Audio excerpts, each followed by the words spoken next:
ನಮಸ್ಕಾರ ರೈತ ಮಿತ್ರರೇ. ಇವತ್ತಿನ ವಿಡಿಯೋ ಬಂದು ಗೋಕೃತಾಮೃತ ಜಲ ತಯಾರಿಸುವ ವಿಧಾನ. ಇದಕ್ಕೆ ಬೇಕಾಗೋದು ಪರಿಶುದ್ಧವಾಗಿರೋ ಒಂದು ಡ್ರಮ್, ಚೆನ್ನಾಗಿರೋದು, ಕೆಮಿಕಲ್ಲು ಗೊಬ್ಬರ ಔಷಧ ಅದು ಇದು ಹಾಕಿರಬಾರ್ದು, ಚೆನ್ನಾಗಿರ್ಬೇಕು. ಇದ್ರೂ ತೊಳ್ಕೊಂಡು ಸ್ವಚ್ಛವಾಗಿ ಇಟ್ಕೊಂಡಿರ್ಬೇಕು. ಒಂದಿನಕ್ಕೆ ಮುಂಚೆನೇ ನೀರು ಫುಲ್ ಮಾಡಿರ್ಬೇಕು.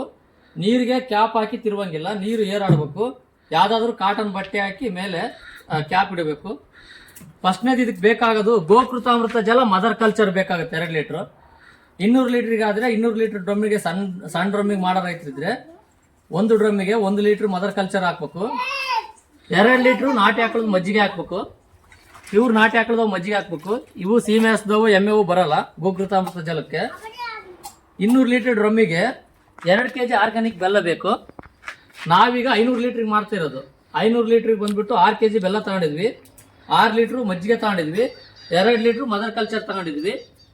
ಇದನ್ನ ಫಸ್ಟಿಗೆ ನೀರೊಳಗೆ 2 ಲೀಟ್ರ್ ಗೋಕೃತಾಮೃತ ಜಲ ಹಾಕೋದು, ಸೇರಿಸೋದು. ಫಸ್ಟಿಗೆ ಗೋಕೃತಾಮೃತ ಜಲ ನೀರೊಳಗೆ 2 ಲೀಟ್ರ್ ಸೇರಿಸೋದು. ಇದು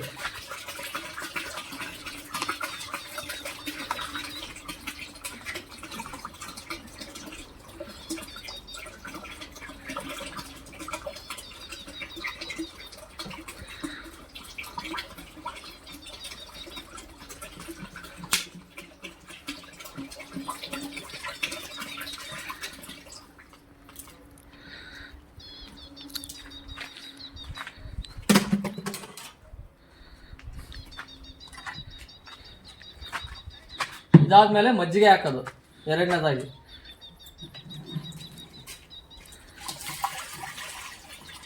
ಮಜ್ಜಿಗೆ ಎಲ್ಲ ಈ ಥರ ಸೋಸ್ಬಿಟ್ಟು ಹಾಕೋಬೇಕು. ಹಂಗೆ ಹಾಕಿದ್ರೆ ಇದರೊಳಗೆ ದಿಂಡಿರುತ್ತೆ, ಬೆಣ್ಣೆ ಚೆನ್ನಾಗಿ ತೆಗ್ದಿರೋದಿಲ್ಲ. ಅದೆಲ್ಲ ನಾವು ಸ್ಪ್ರೈ ಮಾಡ್ಬೇಕಾದ್ರೆ ಪಂಪಲ್ಲಿ ಹೋಗಿ ಸೇರ್ಕೊಂತತೆ, ಅವಾಗ ಅದು ಪ್ರಾಬ್ಲಮ್ ಆಗುತ್ತೆ. ಹಂಗಾಗಿ ಯಾವುದೇ ರೀತಿಗೂ ಮಜ್ಜಿಗೆನೂ ಬೆಲ್ಲನೂ ಕಲಸಿ ಕ್ಲೀನಾಗಿ ಸೋಸ್ಕೊಂಡು ಹಾಕಿದ್ರೆ ಚೆನ್ನಾಗಿರುತ್ತೆ, ನೀಟಾಗಿರುತ್ತೆ. ಇದಕ್ಕೆ ಕ್ಯಾಪ್ ಹಾಕಿ ಮುಚ್ಚಂಗಿಲ್ಲ, ಕಾಟನ್ ಬಟ್ಟೆ ಹಾಕಿನೇ ಮುಚ್ಕೋಬೇಕು.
ಆರ್ಗ್ಯಾನಿಕ್ ಬೆಲ್ಲನ ನುಣ್ಣಗೆ ಕುಟ್ಟಿಬಿಟ್ಟು ಪುಡಿ ಮಾಡ್ಕೋಬೇಕು. ಪುಡಿ ಮಾಡ್ಕೊಂಡು ಚೆನ್ನಾಗಿ ಕಲಿಸ್ಬೇಕು.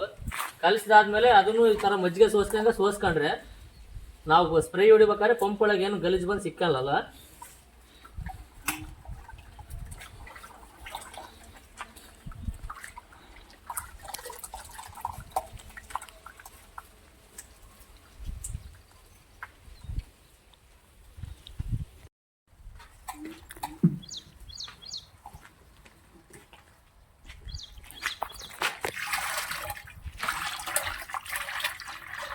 ಬೆಲ್ಲನ ಈ ಥರ ಕ್ಲೀನಾಗಿ ಸೋಸ್ಕೊಂಡ್ರೆ ಒಳ್ಳೆಯದು.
ಮೂರು ಸೇರಿಸಾದ್ಮೇಲೆ ಈ ಥರ ಕಟ್ಟಿಗೆ ಇಟ್ಬಿಟ್ಟು ಒಂದೇ ಕಡೆಗೆ ತಿರುಗಬೇಕು ಇದನ್ನು.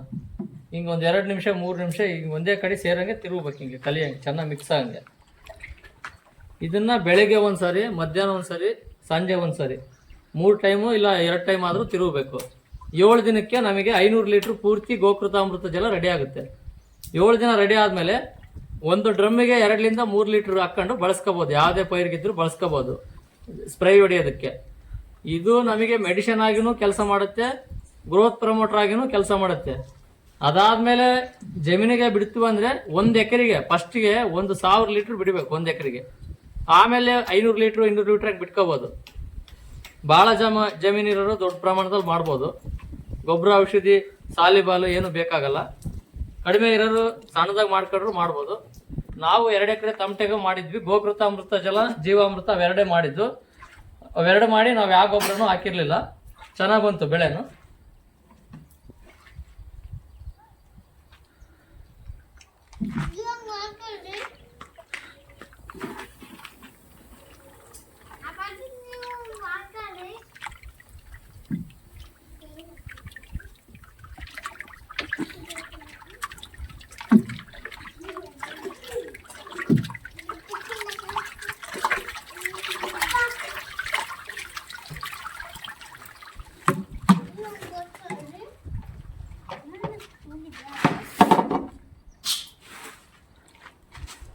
ಡ್ರಮ್ಮಿಗೆ ಕ್ಯಾಪ್ ಹಾಕಿ ಯಾವುದೇ ರೀತಿ ಮುಚ್ಚಂಗಿಲ್ಲ. ಈ ಥರ ಕಾಟನ್ ಬಟ್ಟೆ ಹಾಕ್ಬಿಟ್ಟು ಮೇಲ್ಗಡೆ ಕ್ಯಾಪ್ ಇಟ್ಟರೆ ಸಾಕು. ಈ ಥರ ಏರ್ ಆಡಷ್ಟು ಇಷ್ಟ. ಇದ್ರ ಕೆಲಸ ಮುಗೀತು. ಎಲ್ಲ ರೈತರಿಗೂ ಶೇರ್ ಮಾಡಿ. ಸಾವಯವ ರೈತರೇ ಆಗ್ಬೇಕು, ಎಲ್ಲರೂ ರಾಸಾಯನಿಕ ಮುಕ್ತ ರೈತರಾಗಬೇಕು. ದಿನ ಒಂದೊಂದು ವಿಡಿಯೋ ಮಾಡ್ತಾ ಇರ್ತೀವಿ. ಸಾವಯವದಲ್ಲಿ ಬೇಕಾದಷ್ಟಿದೆ. ಎಲ್ಲ ರೈತರು ಸಾಲ ಮುಕ್ತ ರೈತರಾಗಬೇಕು. ಸಾವಯವ ರೈತರನ್ನ ಬೆಳೆಸಿ ಉಳಿಸಿ. Wala bari, tapat bari.